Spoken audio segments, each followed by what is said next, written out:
right, ladies, this is the second entry into the Animus, and this is something that I found on the net, and it's kind of difficult to add to what she's doing because I like her presentation. She actually did the Anima and the Animus, but her take on the Animus was so interesting, I decided to chop it up, and I decided to put all the Animus parts together for you. And she actually did a really, really good description. In fact, she went into something that I hadn't studied before, which is the 4 levels of development of the Anima and the Animus. But I'm going to put the Animus in there for you. And I'm actually going to enhance what she said, which is kind of difficult to do because she actually got rather detailed in what it is. So I'm going to play the clip for you, and then I'll be back on the other side to talk about the 4 levels of development of the Animus, which is really rather interesting. Animus. So if you think about it like a yin-yang symbol, it's kind of like the black dot within the white and the white dot within the black. So we each contain our inner opposites, making us psychologically androgynous. And Jung posited that it's very important for us to own our inner opposite traits. So if we're a man, we need to own our feminine side, and if we're a woman, we need to own our masculine side and not repress them away. This is because if the anima and the animus are not integrated, they become part of the shadow, and the shadow then gets projected out onto other people. So if we reject our masculine side, we will project that part of ourselves negatively out toward men. Or we will do the opposite with women. If we repress our anima, it will end up being projected onto all women in the group within our society. The way that Jung saw it was that men were ruled by logos, so the rational, the logical, the intellectual, and women were ruled by eros, or the loving, the caring, the compassionate, the unifying. And because the goal of creating a healthy ego is integration and becoming the most individualistic person and the strongest person that you can, he saw the lack of integration of our inner opposites as something that would stand in the way. So somebody who's undeveloped, their little yin-yang symbol, instead of having a full circle inside of the larger circle, they would have just mere pinpricks, was what he said. Also, with the anima and the animus being archetypes, this is part of our ancestral memory. And so even though it might be influenced by the external environment, and maybe our anima or animus might be associated with a particular type of person or even particular people, it really comes from that internal unconscious. And the animus and the anima, when fully integrated, they are actually mediators between the unconscious and spiritual and the conscious mind. And so to have a fully developed anima or animus is what we need to basically be complete in ourselves in order that we might access wisdom. So yang, which has an implicit tie to the masculine principle, is everything external. It's the doing nature. Purpose, goal setting, having an agenda and bringing that onto the world. Personal agency and autonomy, rationality, logic, intellect, logos, individuality, transformation and change, stoicism, analytical prowess, discernment, direction, and ability to commit and pull through with things. The yang traits are ones that are clear and evident and have a lot to do with movement. So some common yin traits are being, compassion, awareness of the present moment, connection to the unconscious mind, embracing paradox and cognitive dissonance, exploring the mysterious and non-rational, connection to wisdom, emotional intelligence, unconditional love, and respect for Earth and its creatures. So this is the dark, this is the mysterious, this is the stillness. You could even say that meditation is a yin undertaking because you're taking time to be still and to just be. So that is a feminine activity. So I want to remind you again that these aren't men's and women's traits respectively.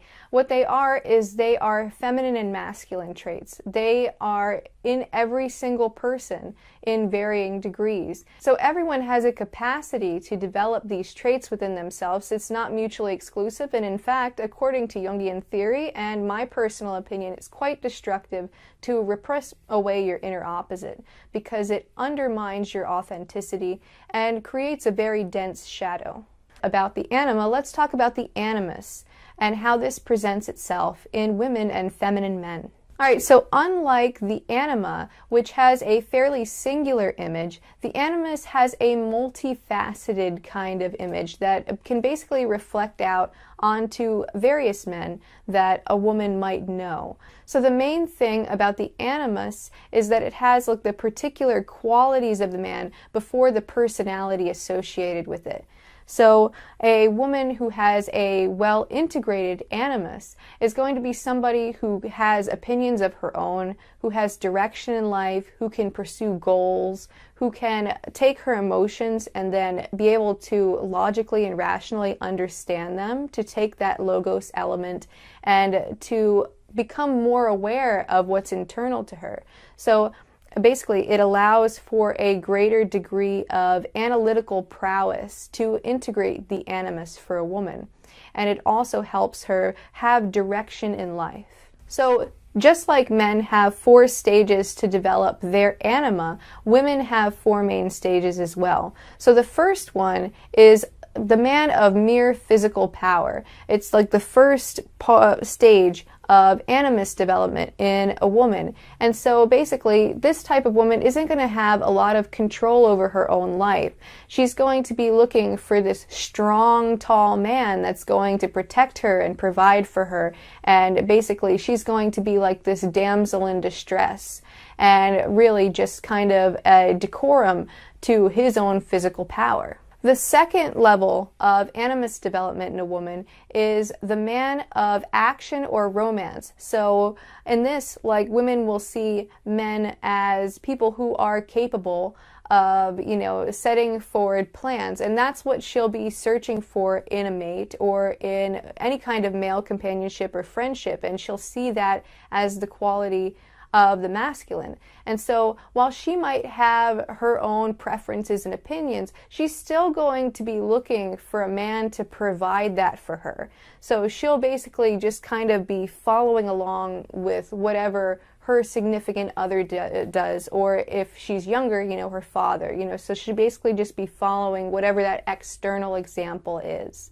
All right, the third level of animus development in a woman is seeing the man as professor, clergyman, or orator. So this is a man of word and opinion.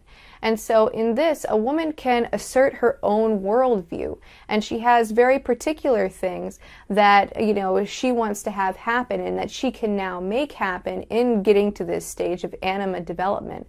So she has opinions, she has worldviews, she can start to make things happen, but she does not quite yet have that connection to the animus, which, just like the anima, is the mediator between the unconscious and the conscious mind. He is the connection that allows her to bridge forth from the feminine wisdom that she naturally has and to bring it out into life. So the fourth stage is the fully integrated animus. And so this is the inner Hermes, the messenger of the gods. And so in her developing her ability for analysis and having a worldview and direction and preferences and having a fully developed persona and ego, now she can take that down into the feminine wellstream of the unconscious mind, which is part of the feminine principle, and she can start to manifest from that, and she can bring her creativity into fruition as opposed to it just flowing chaotically within herself. Now, on a personal note, I have a very, very strong connection to my inner animus. And in fact, whenever I do the ideation for my videos and for my various things where I contemplate things, there's always an audience for that. So I have this tendency, I kind of like talk things out in my own head or sometimes out loud. That's true. And basically, I always imagine that I'm talking to an older male authority figure that I know from out in life. And usually this has been a professor or some kind of teacher, maybe back when I was in high school and middle school, or a boss of mine, but always somebody who's a little bit older than me that I can just kind of tell my ideas and insights to. And in these little fantasies, in these like bouts of active imagination, he sits there and he listens, and somehow that helps me bring out whatever insight that I have. And so there's always an audience. And in fact, you could even say that right now I'm sort of doing the same thing. I have this inner audience of various male authority figures that I speak to. And I mean, it might sound a little bit strange, but it is very, very helpful for me in solidifying my ideas and opinions and insights. Now, of course, a woman who does not have a highly developed animus, that animus is going to be expressed anyway. It doesn't go away. It is part of you. It will always find expression. But then it gets expressed as an animus possession, which is part of shadow masculinity. And this type of woman, it has to know everything. Or a feminine man that has to know everything. So basically, this is a very rigidity of opinions. Instead of assertiveness, which is a sign of the healthy animus, it's aggressiveness.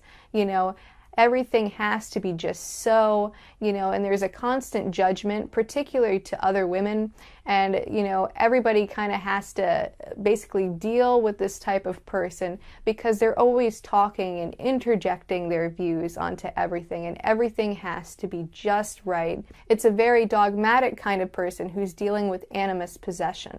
Another thing that happens is that these type of people tend to get cut off from life and really out of touch with their emotions. And basically their whole focus is on manipulating so that material things come to them. And, they're not able to really have relationships with people because they're so blocked off from the emotional side of themselves. They have no heart. And there was even one source that I saw that was called the Animus possessed woman as the ball busting bitch. And so it's basically somebody who has to have complete control of everything. So that's what animus possession is. And so how do we avoid that? How do we integrate the animus? Well, what we want to do as women is we want to start to get a really clear sense of what our values are. So if we are a very emotional person naturally, what we want to do is we want to start applying our thoughts to this. We want to start analyzing those. Like, what does this mean? Like, what exactly do I want? Get really, really clear about what you want and what you need out of life. And then become a person of action and strategy. Set forth goals to follow. So, for example, if you have like just this kind of unnamed emotion, find out what that is. Find out how that's going to be leading you in life. And then choose that direction. Go in the direction of where your emotions tell you to go. And be willing to set firm boundaries for yourself and to be assertive. And if things don't feel right to you, say, hey, that does not feel right to me. Or if you really enjoy something, be willing to express, oh, I really like this. Or if you don't like something, say, I really don't like this.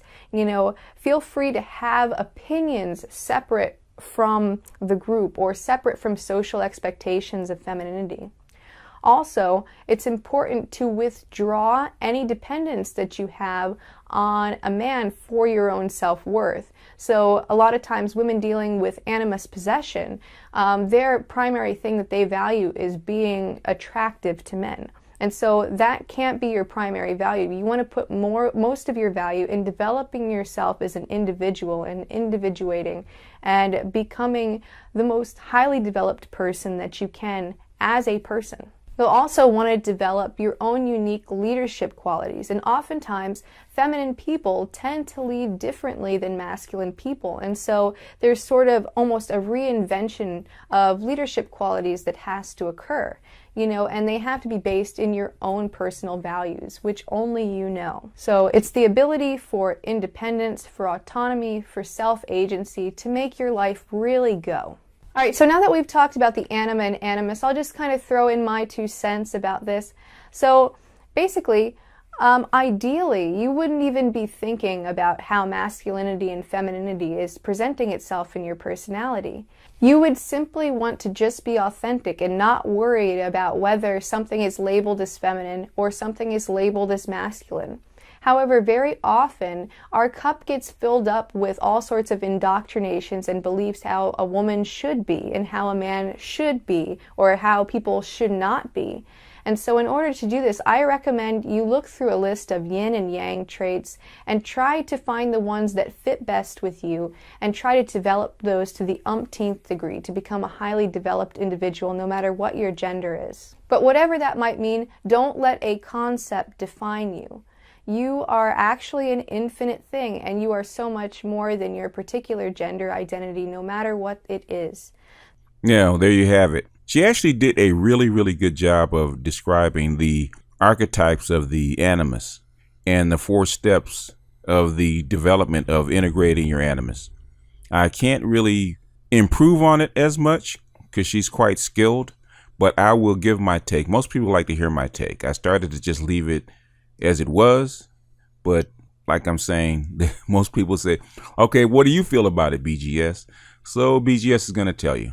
If you look at the development of the animus especially, it really follows almost precisely with the hero's journey, ending when you actually go deep into the unconscious or the darkness and you need a guide, and that's where it ends with the Hermes or the clergyman or the orator. But let's take them one at a time. Let's take the first stage. And most women, especially if they've gone to a popular high school, know what the first stage is, which is the man of physical power or mere physical power. Now, the MGTOWs call this the alpha male brute. Now, he could be the point guard of the basketball team, or he could be the linebacker of the football team or the captain of the football team. In other words, the athletic alpha male, which is the high value male in, like, say, middle class people. Now, in the hood, everybody knows who the alpha male brute is, or the man of mere physical power would be the thug that's willing to secure her safety and protection. That's what the alpha male brute or the thug is actually for, especially in the hood. We always recognize that because of the toughness of the tats and the muscles and that kind of stuff. A lot of black women actually go for that, the alpha male brute or the man of mere physical power. That signifies that he can actually take care of you on a primal level, which is protection. Now, on this one, what I'm reading, for white people, Tarzan is the epitome of the alpha male brute or the man of mere physical power. Now, black men could say, or black women can say, it could be Stringer Bell, which is Idris Elba, or 50 Cent on the lower end, or somebody like The Rock, a man of mere physical power. The second stage, she talks about the man of action or romance. Now, the man of action is just a step above the man of mere physical power or the alpha male brute. And here it splits into 2. Now, we're talking about the romantic guy or the cute guy, or the suave guy, the guy that's good with his mouthpiece. It can talk a woman's into bed or into getting what he wants. A lot of women that want their alpha male brute or the man of mere physical power to morph into this kind of guy, actually blend the 2 together. The guy that's smooth and urbane and sophisticated, and on the other end, the guy of action, the guy that gets things done. On the top end, that would be the player, the pickup artist, or the womanizer. And the man of action would be the entrepreneur, the hustler, the guy that can make money fast, the guy that gets things done, the guy that can actually bring home her provisions. Now, the bottom end is in black culture, that will be represented by the pimp and the drug dealer or the hustler down at the bottom end. Well, the pimp with the smooth words, or the pimp or Mac type person, with the smooth word and give her romance, make her feel good. And then the hustler or the drug dealer or whatever, the hustler down on the other end, they actually bring things in, bring her money, give her the lifestyle that she wants. I was trying to think of how to put this in terms that women can understand as far as an archetype. And my thoughts went to as far as the guy of romance. I don't know how women or young women are going to actually feel about this one, but Prince would be the person I would think of as the guy of romance, especially back in my day. And you would contrast him against somebody, say like Jay-Z, who's deemed as a man of action. Nobody would call Jay-Z romantic, but he's the hustler, the kind of guy that makes money and kind of takes the world by the balls and actually does things on his own way to actually provide a lifestyle. So Jay-Z would be, in my mind, that kind of guy, that man of action, or that at the low end, the upgraded version of the man of mere physical power. Now, the next step up, I think this step actually happens when a lot of women get into their 30s, maybe even their mid 30s, when they start to make that change and they leave behind the more, how can I say, mundane levels, which is just fear, brute physical energy, and after that, provision and romance. They seek a more cerebral kind of guy, a guy that they can talk to. And this is the level they call a man as a professor, clergyman, orator, a man of letters and words and thoughts. Now, what I read, they suggested Lord Byron or an orator like that. But for black women, I think the image of Barack Obama probably epitomizes the man as a professor and orator. A lot of women in their 30s actually seek out their clergyman, their pastor, as the head or their ideal man. But I think Barack Obama would be the universal symbol probably around the world as a black man at this particular level, as the professor or orator. Just the energy that he exudes, what he says, and how women follow his words. The orator or the professor is more cerebral, more reflective, because a woman at this stage in her 30s doesn't quite need the provision and protection that she used to, or she doesn't desire it. That's already assured. So she wants something more, the next level up, which is more mental than physical. Possibly because she's probably coming towards the end of her peak fertility or her fertile life. So providing for her babies is not as big a deal, or at least her body's telling her providing for the babies is not as big a deal. So she needs something at a higher level, which is more mental development. So I think this stage is probably more of a mental development. I might have to come back and do this as a separate piece, but it's really, really quite interesting about these four levels. Okay, the last but not least is what they call the inner Hermes, or the inner spiritual guide that actually leads you into the unconscious, into the collective unconscious of the universe. Now, normally women don't get into this. I would say, especially black women, don't really get to this level until their 50s, where they're actually seeking an inner guide. And she's actually trying to work out all her inner inadequacies, because now she's comfortable enough with herself to actually do it. Most women are not comfortable with their insides until they actually get old, and their insides or their beauty or their outer beauty is either gone or it's not as useful as it used to be. Usually when women get to this stage, they really have a very, very strong spiritual connection with their religion, whether it's Jesus, whether it's Buddhism, whether it's Allah, but it's very, very strong and very, very reflective. But that is the 4 stages of her animus, which in fact coincides with the 4 stages of a man's development, where physicality is the primary importance for protection when he's very young, gaining resources, actually doing things or building things when he's in his 20s, maybe even his 30s, and then starting to get more intellectual and more reflective as he's in his late 30s and maybe his 40s.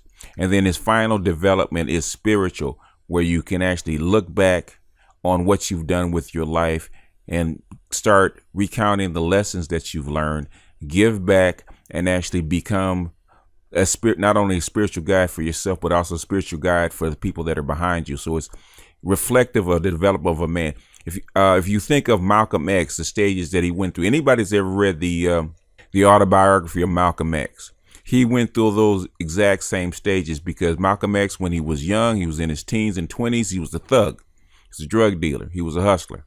Even in his early 20s, he became a man of action. He became a man of romance, because he told me about, he told us about how he used to go dance. He used to pick up women. He used to pick up black women and white women. He used to do have the white women helping him do robberies and stuff like that. So he became the hustler. He became the halfway pimp. He became the Mac in his 20s. When he went to prison and he got out, then he became what? He became a clergyman. He became an orator. He became the person that actually led his people as far as speaking. He led his people on a civil rights crusade. He became the Barack Obama of his time. And then during his latter stage, when he made his pilgrimage and he came back, he found his inner Hermes. And he became not only the orator or the leader of his people as far as speaking and engaging, but he also became his people's spiritual guide. He actually made his transformation before he died into actually integrating all three of those parts all together to become the best version of himself, become his complete male, a complete man. So in other words, ladies, your animus has to go through those same 4 stages, just like a man, because inside your head, your animus works just like a man. And as she was saying, if you develop your animus just like a man and give that animus what it needs just like a man or a male, then you will develop that animus inside your head, and you will not have to project it out onto another human being. In other words, you won't need a man for that. You will need a man for what he actually is instead of what you actually want him to be. Like I said, I can't really improve upon what she said. All I can do is actually expand upon it, because it's actually quite good. And I've looked at it 3 or 4 times, and every time I look at it, I see the detail that she actually went into. She actually consolidated it, but she actually gave you the meat. She cut away all the bone and fat. But I'll put the link to her video in the description. You have to go look at the whole thing. I'm thinking about doing something on these 4 stages for men and women a little later and actually expanding upon it. But it's something that I have to really reflect upon. But with that, I hope you ladies enjoyed this one. In fact, I spoke longer than I actually thought I would. But this is my second installment of the Animus. I hope you guys enjoyed it. This is BGS out.